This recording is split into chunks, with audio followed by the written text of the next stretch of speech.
Hello, fellow Movie Crusaders, and welcome to our latest episode. My name's Sean Wasserkrug. With me, as always, is Brian Michaels. It's been 3 weeks since the Oscars. I know you guys have missed us. There just really hasn't been much to talk about or free time for either one of us to actually talk about anything.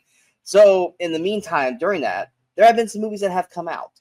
Nothing that really deserved a full-on review on its own. So, we are doing a special Movie Crusaders chat about where we're going to talk about at least 5 movies. Brian's got some that he saw on the side that I did not see, so he'll bring them up a little bit later. But these are the 5 probably biggest films that have come out in the past month that we're going to be talking about.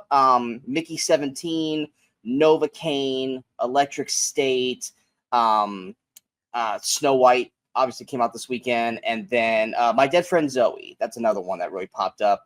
Brian, you said you had a couple you were going to talk about?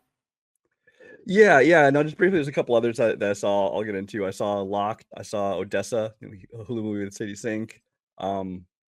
Black Bag.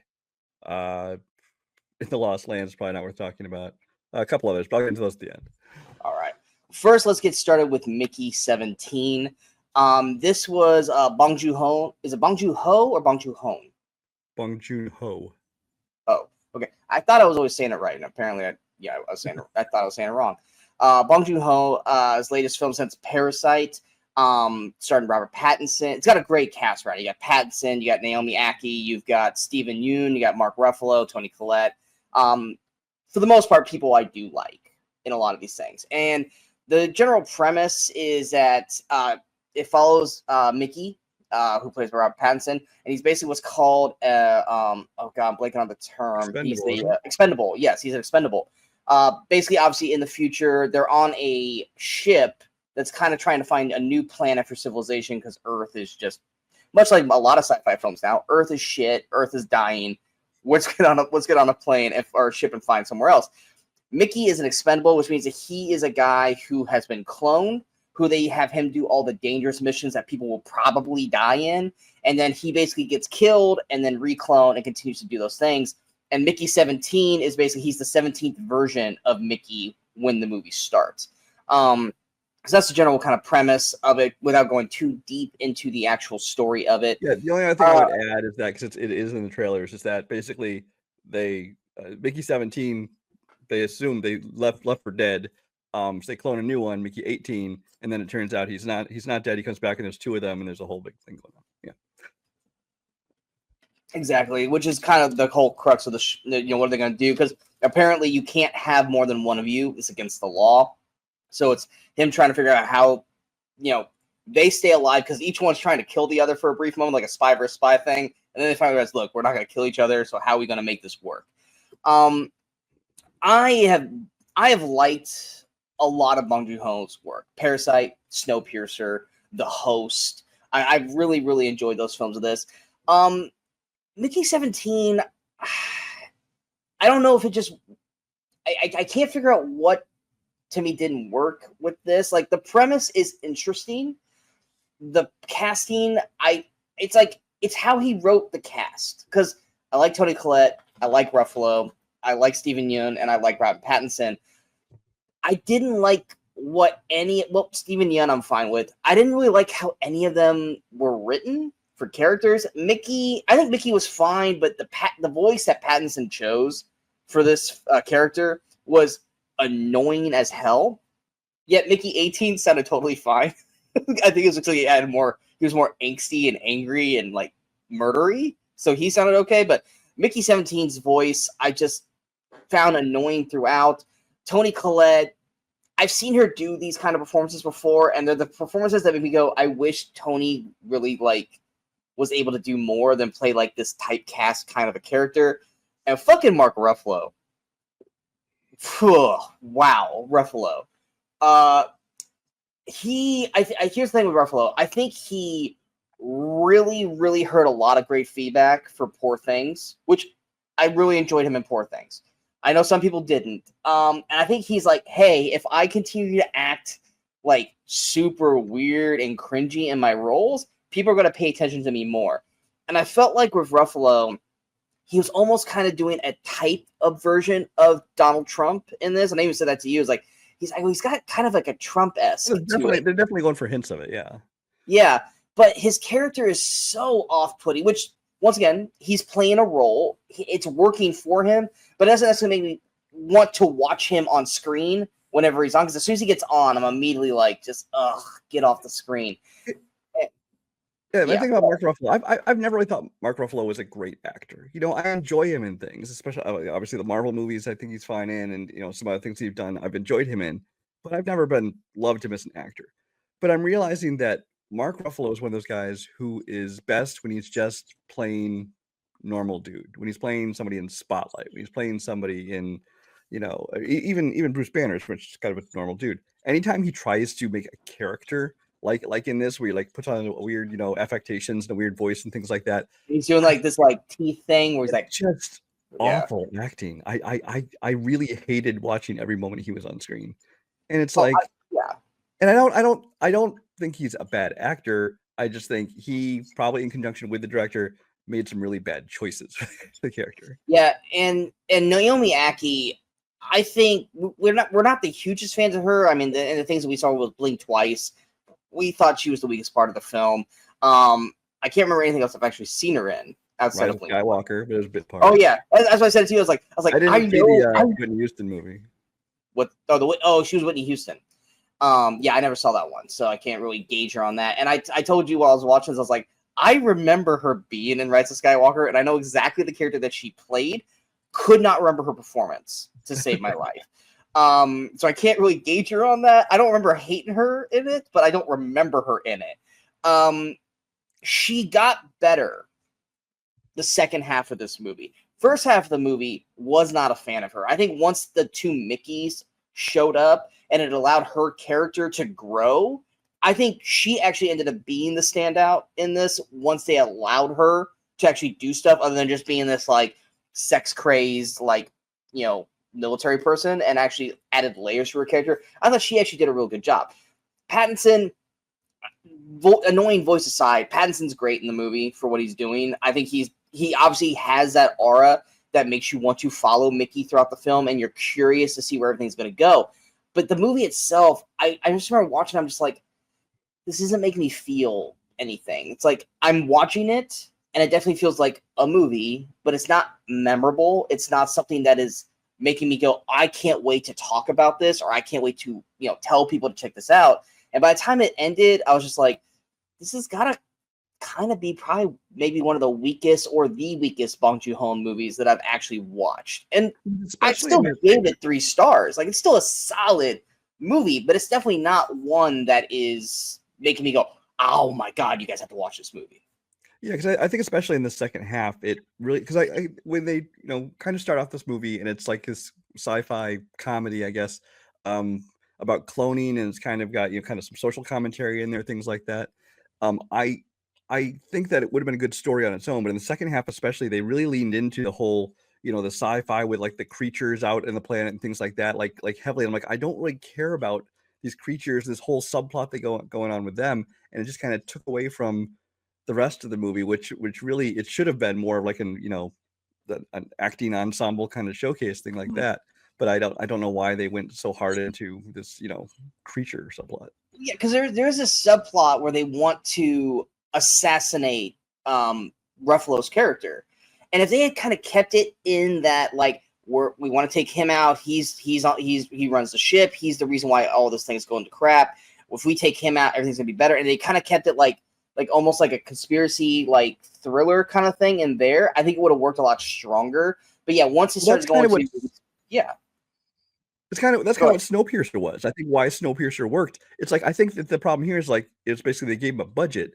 So now it's like if he had made Snowpiercer, but spent half the movie like outside in the world, out in the snow, and it's like, no, we want to know what's going on the train, kind of thing. Yeah. And this is kind of like, it could have been the same kind of story, but then they decided to go off in another direction. So what did you end up giving it? You know, I gave it a 3 star as well. It's not a bad movie. It's not a really especially good movie. It's just completely average for me. Yeah. All right, going next. Actually, go ahead with one of yours real quick. You know what? I'll knock out. You know, let's go with my Dead Friend Zoe. I think that's the one I saw longest ago. So my Dead Friend Zoe, I managed to see at one of those AMC unseen screenings where they, you know, got to see it like a week or two early. So I really didn't know a whole lot about it beyond what I saw in the trailer. which, you know, I like Sonequa Martin Green from you know, Walking Dead and some things she's done. Natalie Morales I've always liked. She's like never kind of broken out as a star, but she's been in lots of TV series and occasional movies here and there, and I've always really liked her. And then the other one being Ed Harris, who you don't see, we kind of didn't see for the longest time. He popped back up in um, Love Lies Bleeding, Yeah. and then now in this, and I think he's kind of having this resurgence in kind of this later part of his career. And all three of them, great acting jobs. I think they do phenomenal. The story itself, you know, it was all right. It's another one of those movies that, you know, I didn't have high expectations for going in, and I got exactly what I was looking for. It's kind of great interpersonal drama. It's kind of dealing with grief and guilt and things like that, and it was fine. I don't know. I actually gave it 3.5. I rated a little bit higher than Nikki, but I think that's just because there was a stronger script in here. I think the acting is stronger in here. So it's kind of a small film, but a good surprise. Yeah, I had heard about My Dead Friend Zoe probably about 6 months back because it was hitting all the festival circuits, and you know, strong praise. And I agree everything like what you said. Sonequa Martin Green, I loved her in Walking Dead. I also watched her in some brief little parts of New Girl, which she was real fun in. And just like you, I have always been a fan of Natalie Morales, and I agree, she's never really broke out. Now she's one of our people that we are like, I want to see her do more. I want to see her do better, and I want to see her be a big name because she's just got this charm to her. I just gravitate towards her performance, and I've watched her in so many failed TV series that like get canceled in the first season, and she's always like the main character. My favorite being The Grinder. Great show. Yeah, there's a Grinder, and there's also this one I blanking on the name of it, where she runs like this backyard bar, and it was like a multi-camera comedy on Fox. It went like a season. I actually really enjoyed her in it, but I always liked her. Also, I'm gonna butcher the fuck out of his name, and I apologize. Yukarsh M. Budkar. I might have Yukarsh M. Budkar. Yeah, Budkar. I love this dude. He's on Ghosts right now on CBS. Love this actor. Everything he pops up, I immediately just enjoy the hell out of him. And then of course, like I said, Ed Harris. I agree. He was gone for so long, and now he's starting to come back up again. And then of course Morgan Freeman, who's relatively not needed in this film. They could have kind of casted anybody. Yeah, Morgan Freeman for like the last 5+ years has kind of been this kind of thing where he can't carry a heavy role in a movie. So he just kind of pops up in these little roles where they really didn't need him, but you kind of don't mind just because you like to see Morgan Freeman still working kind of thing. But it's like you also expect more from him in the movie because he's in it. I like Morgan Freeman, but he really wasn't needed for this movie. They could have casted anybody to be in this role.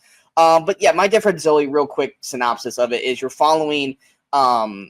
I thought I was going to forget her name. Merritt. Her and Zoe, Natalie Morales, they were best buds in Afghanistan in the army.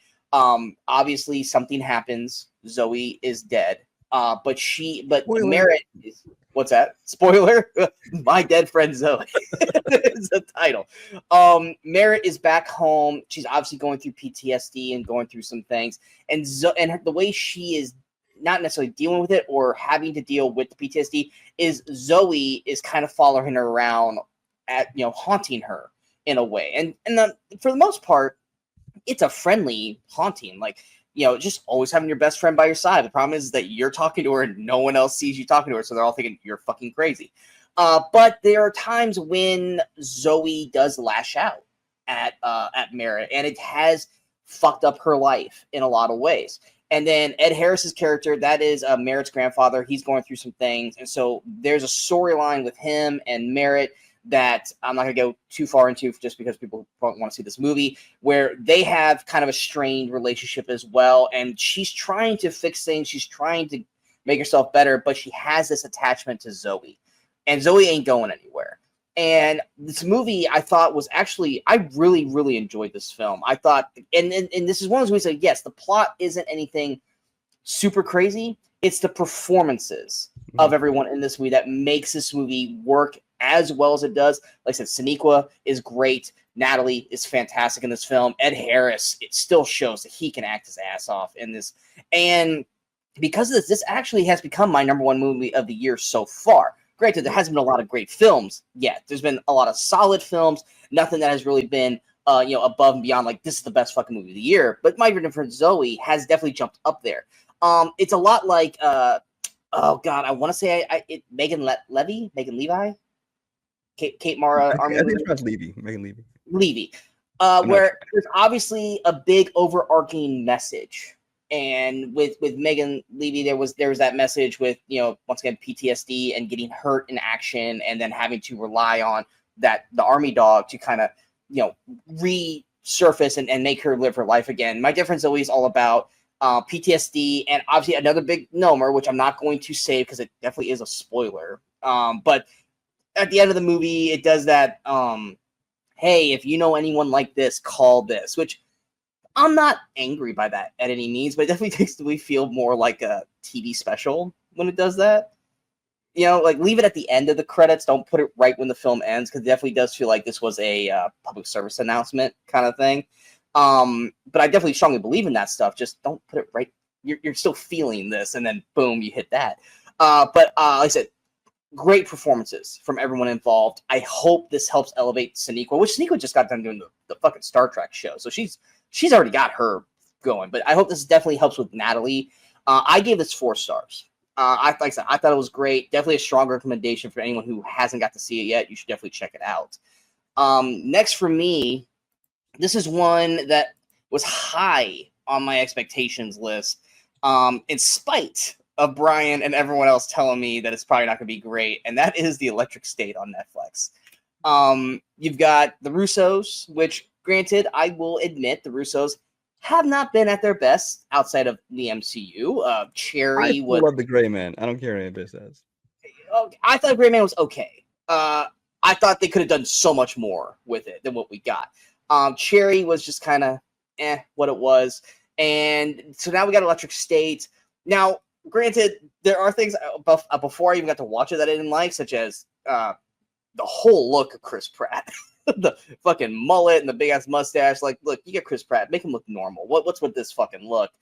But I remember us talking about this during Most Anticipated, and you didn't like the way the robots looked, and obviously you're not a fan of Millie Bobby Brown like I am. So you definitely weren't excited for this at all. But I thought the trailers worked for me. I loved how these robots looked. I loved how they felt very lived in. They looked rustic and old and all this, and they didn't look like, polished, like clean robots like you would see like in an iRobot or Terminator or something like that. So I loved the aesthetic of what this movie was about. Now, the main plot is basically it's Walt Disney's fault, everybody.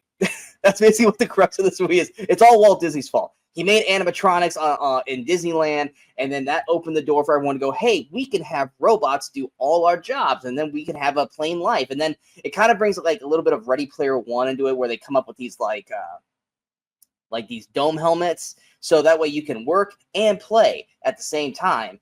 And by doing that, obviously, much like most sci-fi films, as soon as you give humanity something that allows them to just sit on their ass and not have to do anything, we all basically just stop functioning as a society. Yeah, you lose all human connection. Yeah, exactly. But then the robots decided, hey, we deserve rights. Thus becomes the robot war. And then robots become like banished, and they become like kind of almost like District 9, where if you find a robot, you have to basically kill it or capture it. If you're caught, with a robot, you're basically, like a traitor. And that's kind of like the crux of where we're going with it. We do follow the main character, which is Millie Bobby Brown's Michelle. She lost her family in a car accident, and this robot comes up to her one day and basically claims to be the soul, or at least the mind, of her brother, who was this real young genius. And basically she is on this journey with this robot to try and find her brother's body. And then, of course, she stumbles across Chris Pratt, who's a former military guy who went up against the robots. Also, like I said, fantastic cast throughout this. You got Ke Huy Quan, you got Jason Alexander's got a small part in it. You got Woody Harrelson. Apparently, I've been saying his name wrong his entire fucking career. Everybody was. Yeah, is it Giancarlo Esposito? Well, it's you always said Juan Carlo. It's Giancarlo. Giancarlo. The last name everybody's been saying Esposito. Apparently, Yeah, according to him, is Esposito. Like if you watch Esposito. like interviews with him, he pronounces his name as Esposito. I love this guy so much. I'm sorry, I'm gonna butcher your name the rest of your fucking life now because you did this to me. Stanley Tucci, Anthony Mackie, Brian Cox, Alan Tudyk, Coleman Domingo, Jenny Slate, Hank Azaria. It's got a phenomenal cast, a lot of strong voice casting. This movie has been getting viciously attacked, much like how Red One was last year, where it's like, oh my god, they wasted this kind of fucking budget on this movie, this piece of shit, blah blah blah blah blah. And of course, obviously lowered my fucking expectations going into this. And much like Red One, it's fine. It's not like, I don't know what you guys were expecting. Yes, it's the most expensive Netflix film they've ever made. So was fucking Red Notice. And you remember what Red Notice was? Yeah, I can't remember a single fucking scene from that fucking movie other than what Ed Sheeran popped up at the end or some shit like that. Netflix, when they put a lot of budget behind their films, they want it to be flashy and exciting. That doesn't necessarily mean that the script's going to be that great. Netflix, when it hits hard, it's usually with a movie that is not big budgety. It's a strong script, strong acting throughout the whole film. When they throw big budget at you, most times than not, and I think, Brian, unless you can counter me with this, the movies are just fine, right? Big budget ones? Is there, outside of like maybe Knives Out 2, which wasn't necessarily a Netflix film, it was just bought by Netflix. Was there ever a really huge, big budget Netflix movie that was actually like, oh my god, this was fucking amazing? And don't say Rebel Moon. No. I mean, as far as the big flashy, star-studded, huge budget ones, they usually turn out to be fine. Like we there's Netflix movies you love, obviously, Harder They Fall, things like that. But those are not the giant budget ones. It seems like the big budget ones turn out to be like, yeah. And then I think this movie, just like Red One, it's fine for what it is. It's not going to break the mold. Red One was not going to be the end-all be-all of Christmas movies. It was a average film around Christmas, but it cost a shitload of money, and that's where a lot of people's problems were. Electric State, better than Red One, in my opinion. Leaps and bounds, better than Red One. Once again, loved the world that we were in. I loved the animals. I loved the robots and how they all looked. I thought cast-wise, everyone was fine. It was more of a script that maybe it was just like, I felt like there was just something missing throughout the movie. I'm watching, I was like, I am liking everything I'm seeing. I think Millie and Pratt and all the voice characters for the robots, I think they're all solid. Stanley Tucci acting way more than he probably had to for this film. Giancarlo still doing really great in the film as well. But I just felt like there was something missing, and I feel like it was with the script. I don't know what we needed to add to make it hit that next level, but it definitely felt like it was a script problem than anything else. And I think the problem is, even though they're telling us a really big, like, we need to care about Michelle, we need to care about her brother, we need to care about this, I didn't really care. I more cared about the world and what was going on than the actual characters that we were following. I liked them. I didn't really love or care about them. I just kind of was along for the ride with them.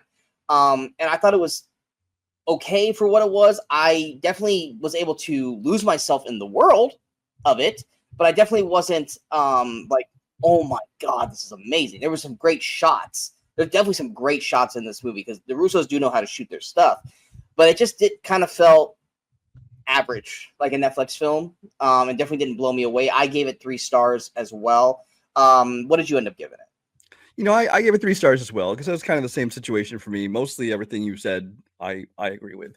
Because I didn't really care about I like the whole idea of the world they created here. It's kind of an intriguing idea, but I did not care so much about the individual stories like Millie Bobby Brown looking for her brother, all that kind of stuff. I was just like, I didn't really care about that. Chris Pratt essentially playing Star-Lord Peter Quill. Even he has said in interviews, he basically is Peter Quill if he had stayed on Earth. And I could totally see it. He's basically playing the exact same character. I didn't mind the look, especially once you realize he's supposed to be kind of a more comic character. Comedic, not comic. I think it worked for him. I mean, I'm sure you're happy like halfway through when he got a haircut and everything. I did. Once he walked out in his hair, I was like, thank God. And I did really enjoy the relationship with him and Anthony Mackie's robot. That was probably the one the thing that I weird thing cared to me about. is the whole Anthony Mackie of it all, because it's like really you can't even tell it's Anthony Mackie's voice. Oh, not at all. So it's Not at like, all. why bother paying these big and a lot of their voice cast? I'm like, why did you bother getting these voices? Like some of them, like Jenny Slate sounds like Jenny Slate. I think Holly Hunter was in there, sounded totally like Holly Hunter. A couple other ones No, like that. Holly Hunter was live action. Oh, no, She I'm was a sorry, real. she was live action. I was thinking of somebody else. But but some of the voices you could identify, and obviously Woody Harrelson's kind of doing his Woody Harrelson voice, and it works. Yeah. But there was several other people, like Anthony Mackie being the main one. We're like, why did you bother getting a name for this when it's? I mean, like maybe he did it cheap because they're the Russos are friends, whatever. But it's Yeah. like otherwise you're just wasting money. But apparently they didn't care about wasting money because this was insanely budgeted.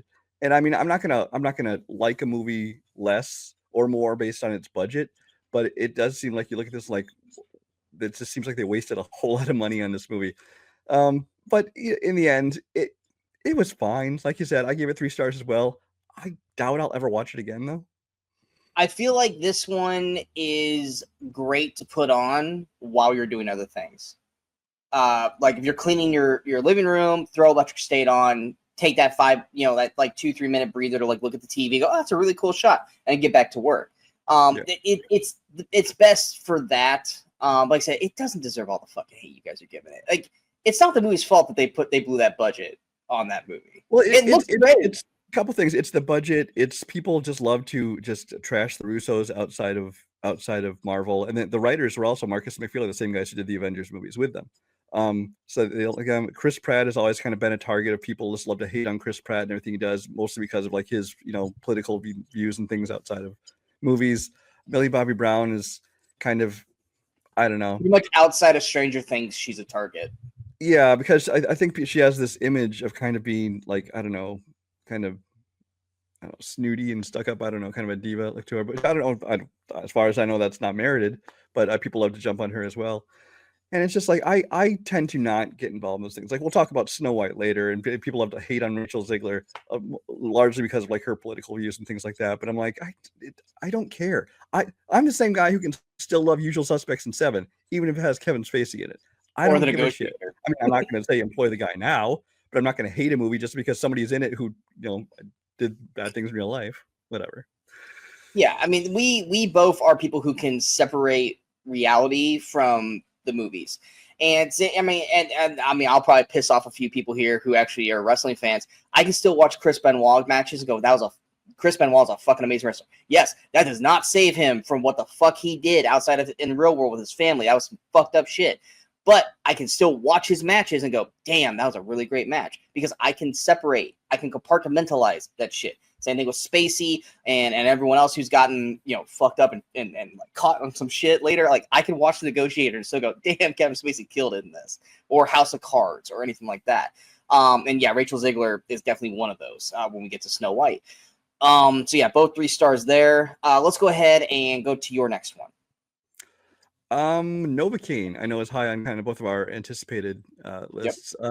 Novocaine is a movie that essentially is like Kick-Ass, but he's not a superhero. Pretty much, yeah. Yeah, basically this guy's born with this disorder where he can't feel pain. Jack Quaid's character, he can't feel pain. Now he can still get injured, like he'll still break his arm and stuff. He just won't feel it, things like that. But they have it where he's kind of had to live his life. But it's not like he can live his life and do anything just because he's like he's not impervious to pain. It's more like he's living his life extra super careful. Like he won't eat solid foods because he's afraid that when he's chewing he'll bite his tongue off and not realize it because he can't feel the pain. So he has to like basically liquefy all his food, things like that. And so he's kind of lived like this kind of sheltered, super careful life. He doesn't do anything.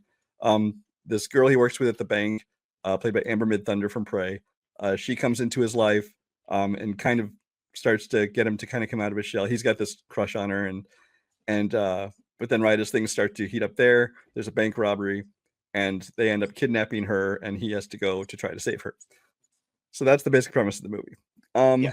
Jack Quaid is one of those guys who's kind of having his moment now. Obviously he kind of broke out in The Boys and then he'd been in things before that, like Hunger Games. He had small roles and things like that. But especially now, I think since probably Scream, he's kind of his big breakout. He's been that. He was in Companion just recently, and now this. He's kind of having that breakout moment, breakout year. I love him in this. I think he's has the great tone for it. I think that he's able to handle the action believably because he's not this character who's like, a tough guy. He's kind of a wimp, but he's put in these situations, he does what he has to do, and I think he plays it great. I think his comedic timing is perfect. Amber was fine. I'm not super impressed with her as an actress, but this is kind of the first thing we've seen her in besides playing, Native American Right. in Prey. Yeah. But this is a movie that I didn't love as much as I wanted to. I very much enjoyed it. It was a lot of fun. I think, but I think it was the plot of it didn't quite do everything for me. But the individual scenes, like whether it be dialogue scenes with him and Amber, whether it be the action scenes, with the comedy, I think the individual scenes are done great. The overall story is kind of like, Yeah, I agree on a lot of the things you said. Amber Midthunder, I've been eagerly waiting to see her and what was next after Prey, because we both were very high on her on Prey. She may have won our Who's Next or the breakout character of the year performance for Prey. I can't remember if she did or not, but she definitely was nominated.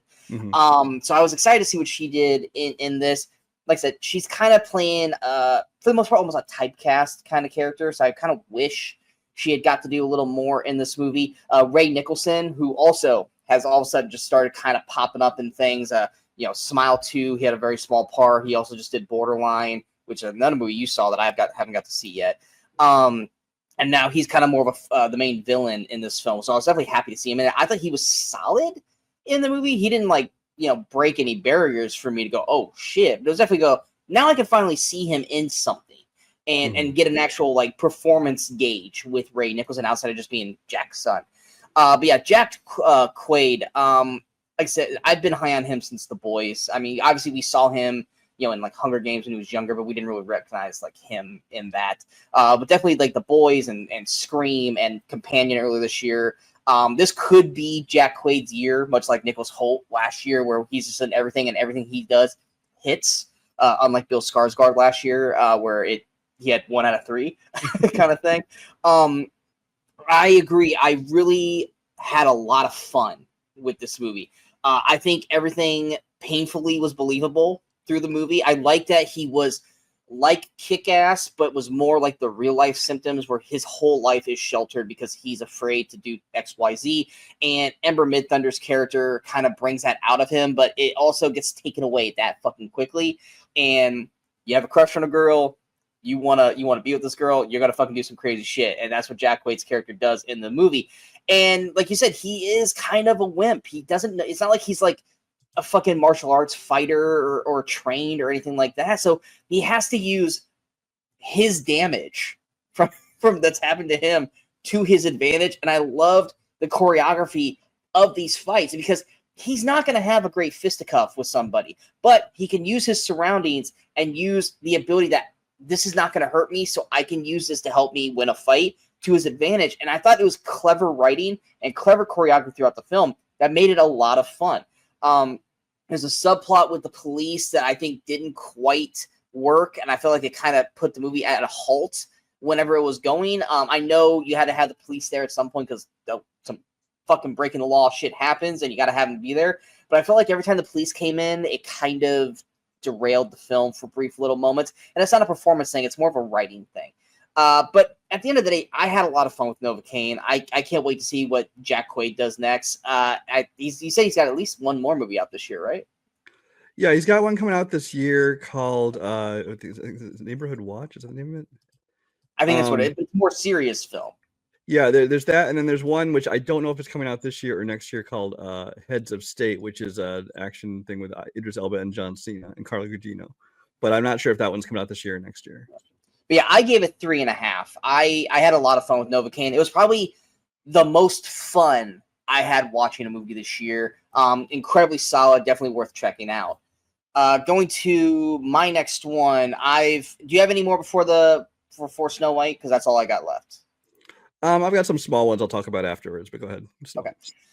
So Snow White, that's the big one. That's the biggest movie that's come out recently.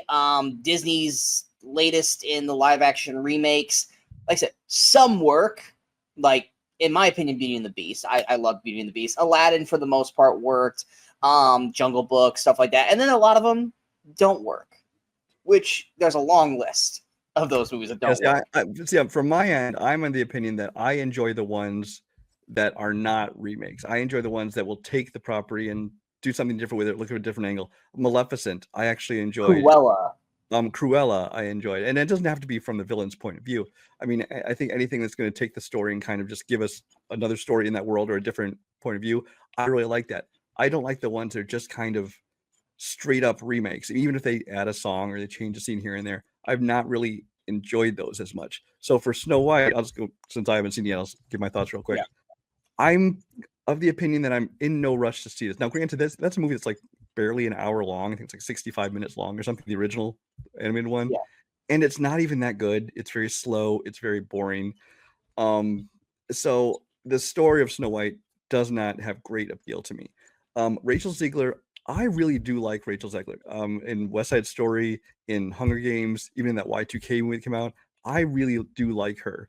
Now, she says a lot of things outside of the movies in her personal life. She's very outspoken, whether it be social issues, political, whatever, that she's got people hating on her. We've already talked about how I don't give a shit about any of that kind of stuff.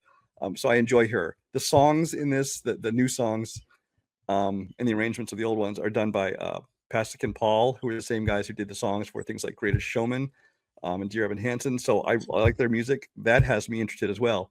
But everything else about this movie, I'm just like, I'm in no rush to see it.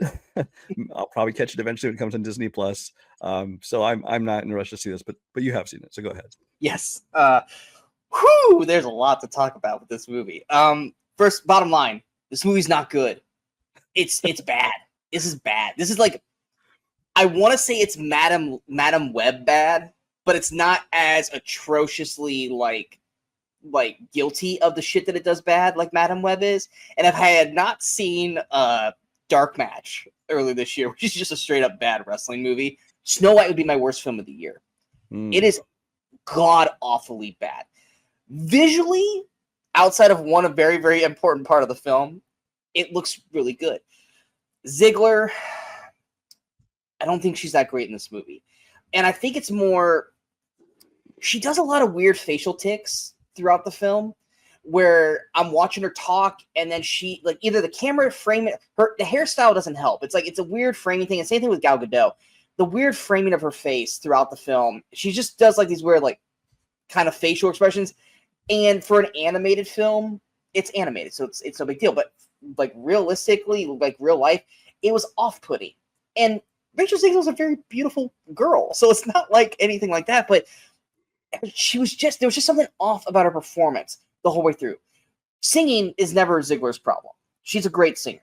But it's just every time she's just acting, it just felt off the whole way through. Gal Gadot,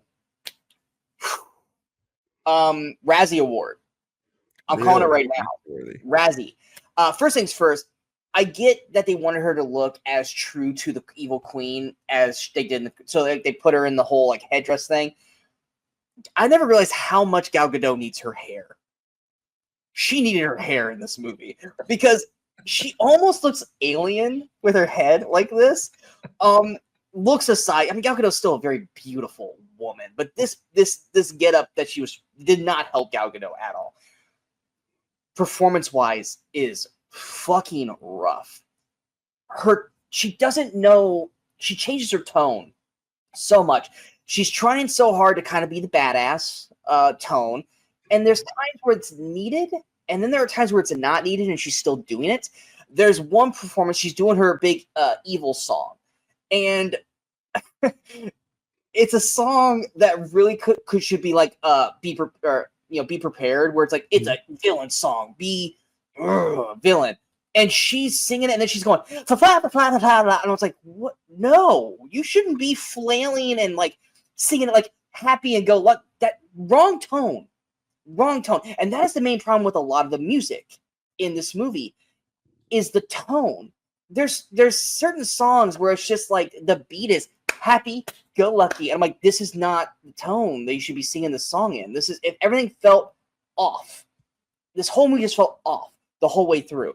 And the casting outside of Ziegler and Gal, I felt like they were casting people who looked like this actor, but they didn't want to pay this actor or they couldn't get this actor. So let's get a Kmart version of this actor. At the very beginning of the film, they've got Snow White's parents.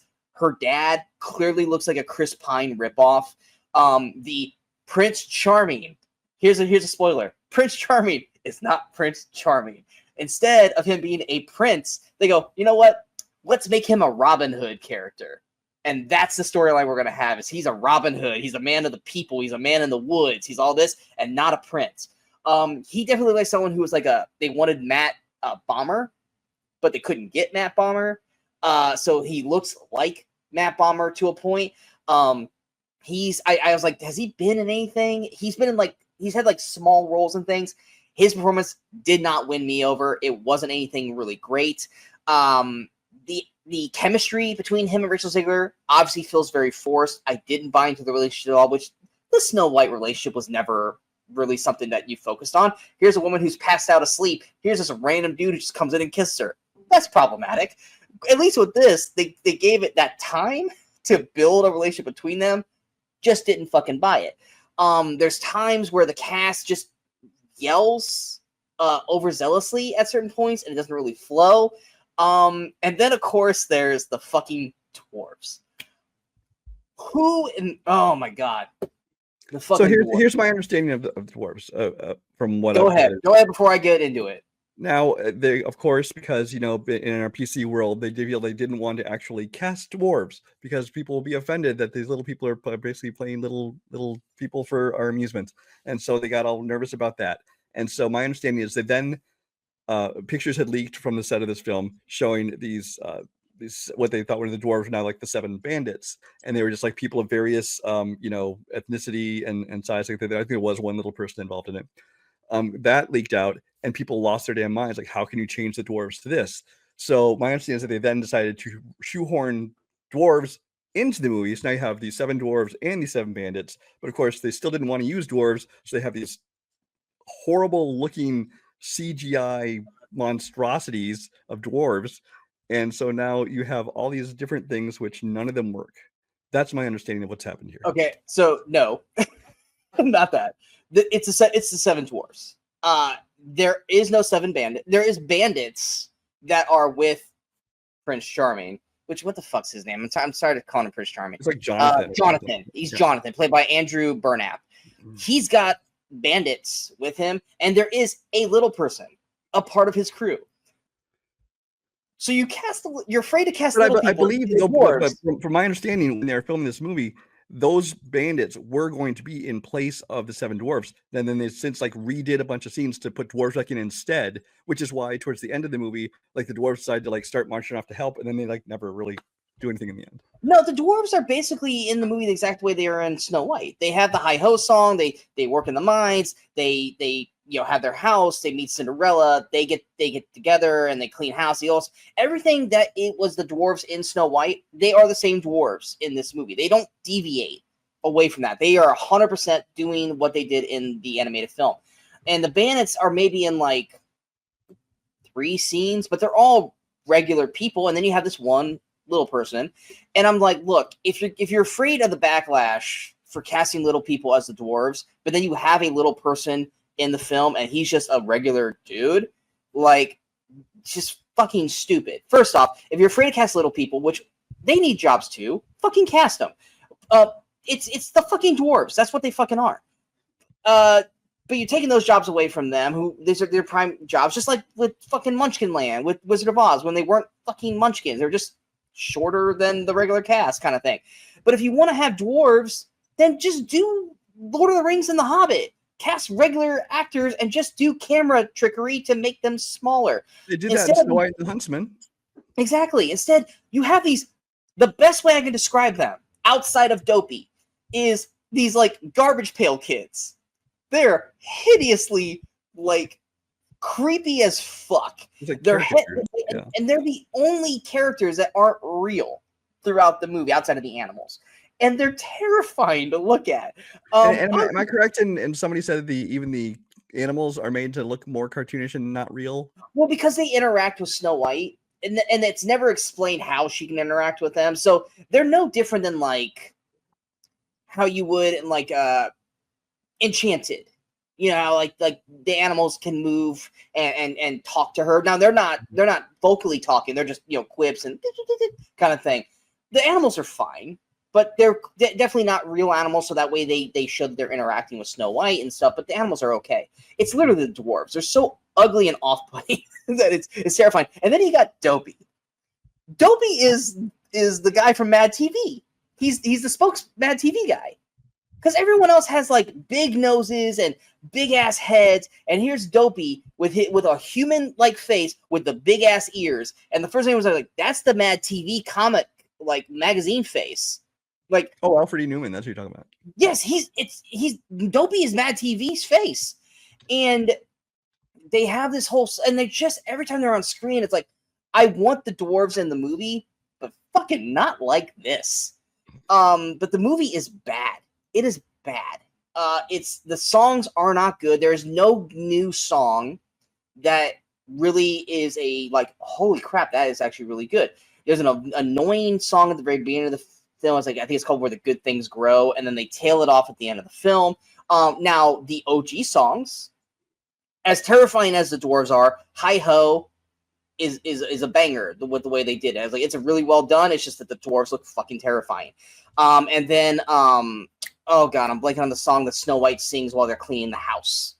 "Whistle While You Work." Yeah, really well done. Once again, dwarves look terrifying, but it's a really well put together song and choreographed. All that looks great. The movie's just fucking awful, man. It's so fucking bad. This could derail Gal Gadot. I feel like she's gonna start doing stuff like she's Wonder Woman's gone. I think she's already been derailed. It's like, aside from, you know, showing up the Fast and the Furious movies, she has not had success since the first Wonder Woman. Yeah, I can see Gal Gadot doing straight to VOD shit within the next 2 years. Or more Netflix stuff like that, Heart of Stone or whatever. Exactly. Rachel Ziegler. This might just be a bump, but this also could derail her too. I'm not sure on that. But there's no redeeming qualities of this movie other than just to watch how bad it is. Which I was talking to a friend about it, and they're like, is it really that bad? I go, let's put it this way. I go, it'll probably be on Disney Plus in less than a month, and you can check it out for yourself. Because the movie's not making anything. And if you're going to fucking shit on Fall Guy for not making money and drop it within like 20-something days, Snow White should be on Disney Plus by the end of April. That is a But Disney has been one studio who's kind of been trying to hold on to longer windows. But you're right. I think most people are going to wait to watch it. Yeah, this is rough all the way through. Now, granted, I'm painting a very negative picture for this movie, so you might watch it and go, Sean, it's not that bad.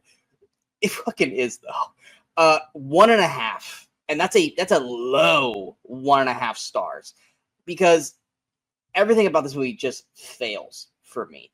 And the dwarves are just the tip of the iceberg, but you really can't look at them without just being like feeling just kind of uneasy. It's like, they're happy and they're nice. Yeah, but they still look like they will fucking eat you alive in your sleep. And this is supposed to be for kids, and I'm sorry, they are not kid friendly. They aren't. They are terrifying to fucking look at. And Dopey just looks like, they said, the Mad TV guy, and it just makes me feel uneasy the whole time watching it. But yeah, it is atrocious. Go ahead with your last few reviews. Yeah, I'll do just real quick one-offs. I got a stack of movies I watched recently. First of all, the best thing I ever watched in the theater in a while now. I went and saw they had I think 2-night only thing of Hans Zimmer in concert. Phenomenal. If you get, I'm sure this will come on like VOD or Netflix or something eventually. Check it out. Amazing music. It would have been better to see it in theater, but you missed your chance. I loved that. I watched a movie on Amazon called Picture This. It's a rom-com starring Simone Ashley, who I think is on Bridgerton, or it was on Bridgerton. I'm not familiar with her. And it also has Rafe Fiennes, I think his nephew, Hero Fiennes Tiffin. He's the male lead of this rom-com. It's kind of your typical kind of forgettable rom-com, but worth checking out. That's an Amazon Prime. Give that 3.5 stars.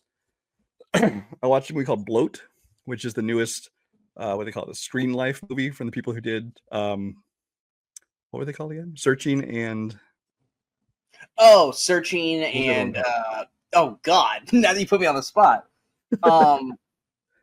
I know what you're talking about, but continue. Anyway, it's another one of the movies from them where the whole thing is told through, online. The main star of this one is Ben McKenzie, who I don't know for much. I know he was in Gotham before that. He was on one of those teen shows. I forget which one it was. Oh, Orange County, the OC. Okay. Okay. Other than that, there's not really any names in it. I think it's the weakest of the three. This one tries to go and have like a supernatural twist to it. Missing, by the way. Missing thing. Okay. Yeah, this one tries to it's that, but it's going to a supernatural thing. I didn't really care for that one. In the Lost Lands, which is the latest movie from Paul W.S. Anderson, casting his wife, Mila Jovovich, also has Dave Bautista in it. I gave it 2.5 stars. It's not good. It's just like every other movie that's Paul W.S. Anderson and Mila Jovovich, like the Resident Evil movies and all of those. It's not great, but it's not awful. You know, I watched it. I don't regret it. Again, probably never watched it again. Borderline, which is a kind of, I think it got a very limited release, but essentially straight to VOD. This is a thriller starring Samara Weaving because people love to watch her suffer. And Ray Nicholson playing. You do though. she's a singer. Ray Nicholson is basically playing this obsessed fan who's been like stalking her, and he ends up basically in her house and has her prisoner. And it's more comedic than you'd think it would be. Ray Nicholson, I think, does a good job. He's in danger a little bit here of kind of becoming a Jack Nicholson, wannabe, trying to be like his dad. But I thought he did a pretty good job here. I give that one 3.5 stars. F, Marry, Kill, another straight to VOD movie, horror or thriller comedy starring Lucy Hale. Gave that one 3 stars. Again, it's fun. It's nothing great. Black Bag, I did see. Gave that one 4 stars. Steven Soderbergh directs Michael Fassbender and Cate Blanchett, among other people. Kind of a spy thriller. This is a movie that I think could have been super boring. But I think that Soderbergh, with his, writing and just because it's really the scenes of dialogue that really make this movie and kind of the tension. I think that everybody in it does a great job. Only 2 more, I swear. Odessa, which is a Hulu movie, starring Sadie Sink and Kelvin Harrison Jr. This is a weird fucking movie. That's the gist I got from the trailer. Yeah, it's kind of this. It seems to be some kind of almost like kind of a post-apocalyptic kind of world, where she plays this farm girl where they harvest plasma from the ground, but then the civilization is kind of controlled by this. I don't know if he's like a religious or media figure. I'm not sure how to describe him. And everyone kind of just always watches his shows and does what he says. And she's basically she's supposedly going to fulfill this legend of the 7th son, who's going to come and with her music is going to like free the people, things like that. It's a weird ass plot. It's a weird looking movie. Sadie Sink, though, does a great job. And holy shit, she can sing. She does a really good, and apparently she does all her own singing, supposedly, in this. If you look on like Spotify, she's listed as the singer on all these songs. And it's kind of a folk kind of sound to it, kind of like not really like Taylor Swift, because it's not that poppy. It's more of like folk music, but she does a phenomenal job. So worth checking out. Just know in advance that it's fucking weird as shit. And the last one I just saw. What was your stars for that? Oh, I ended up giving that 3. 3, mostly just because of Sadie Sink. The last one I saw was Locked, which just came out this past weekend. This is kind of the one location kind of thing along the lines of movies like Phone Booth, things like that. This one's starring Bill Skarsgård. Anthony Hopkins is the voice who's talking to him in the car that has him. Basically, he was a car thief who ends up caught inside this car that Anthony Hopkins has rigged up with all these things, so he keeps him trapped. He can kind of control him and torture him and make him do what he wants. It's one of those movies that exactly from the trailer the movie you're getting. It's a simple premise. It delivers on that premise. It's not going to be anything that's going to write home about. Nothing going to surprise you, but it's worth watching. And I like Bill Skarsgård, so give that one 3 stars as well. Yeah, Locked is the one I'm excited to see. But yeah. That's it. Yeah. All right. But yeah, that's all the reviews that we've got. Like I said, it's been a busy month, personally and just movie wise. We just haven't been able to have time to shoot these. So we hope you guys enjoyed all these reviews. If you guys did, go ahead and hit that like, share, and subscribe button to the channel so you guys stay up to date with all the latest videos pop up on the Movie Crusaders. Of course, I'm going to follow some of the social media outlets you see below. Coming up next in terms of movie releases, we've got Minecraft, Death of a Unicorn, which I'm actually excited to see Death of a Unicorn. I'm hoping I get time to see Death of a Unicorn sooner rather than later, because that definitely is a trailer that intrigued the hell out of me and Brian. There's Working Man, which is Jason Statham's newest, like, not Beekeeper, but Beekeeper-like kind of film. You also got The Woman in the Yard, which is a horror film that I'm still not quite sure if it's interesting or not. It I probably won't see that one. Yeah. Let's see. Like I said, Minecraft, which I really don't have any interest in seeing that film. I guess I'll probably check it out at some point. Yeah, there's like a lot of small films coming out because I think Minecraft's kind of the next big one. But then you also have like a lot of stuff that's shown at like film festivals. Freaky Tales, which is kind of a bunch of different stories. One of them with Pedro Pascal is kind of the main star of that one. Hell of a Summer, which is Finn Wolfhard's movie. I think he directed it too, or co-directed it with somebody else. Yeah, Finn Wolfhard. And then Luckiest Man in America, which is the story of the Press Your Luck scandal or whatever, starring Paul Walter Hauser. Yeah, I think the biggest movie for me in April is probably Sinners, which comes out April 18th. I'm still excited to see that movie, and I'm sure for Brian, it's The Accountant 2. Oh, in all of April, Accountant 2 is up there. Drop, I really want to see as well. And then Warfare, which is not a big film, but it's got a great cast, so I want to check that one out. I still have not seen a trailer. I've only seen like little tease, like 30-second things of Warfare. So definitely don't know enough about it, but I'm intrigued. And then, of course, Until Dawn is at the end of the month. And I love the game. I'm excited to see what they do with the movie. On the show front, obviously, when we see these movies and we get on, we'll try and let you guys know what our thoughts are on all these films.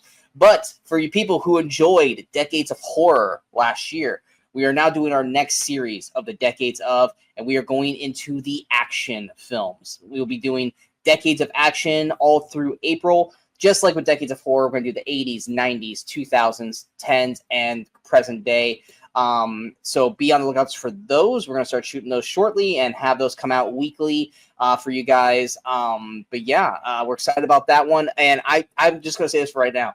Horror was hard figuring out my rankings.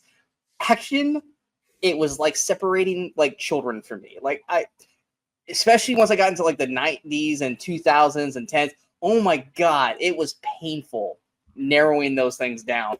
So it's definitely going to be an interesting topic because we both love action films so much. So hopefully you guys check those out with us, as well as all the trailer or movies that we talk about eventually here through April as we head into the summer months. And of course, obviously at the end of April, we will have our summer movie preview where we will talk about all the movies that come out during the summer. So we got plenty of stuff coming.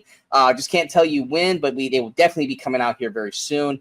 We hope you guys stick around. And until next time, I'm Sean Waskrew. That is Brian Michaels. We are the Movie Crusaders. Until next time, in case we don't see you, go watch the movies and go have some fun.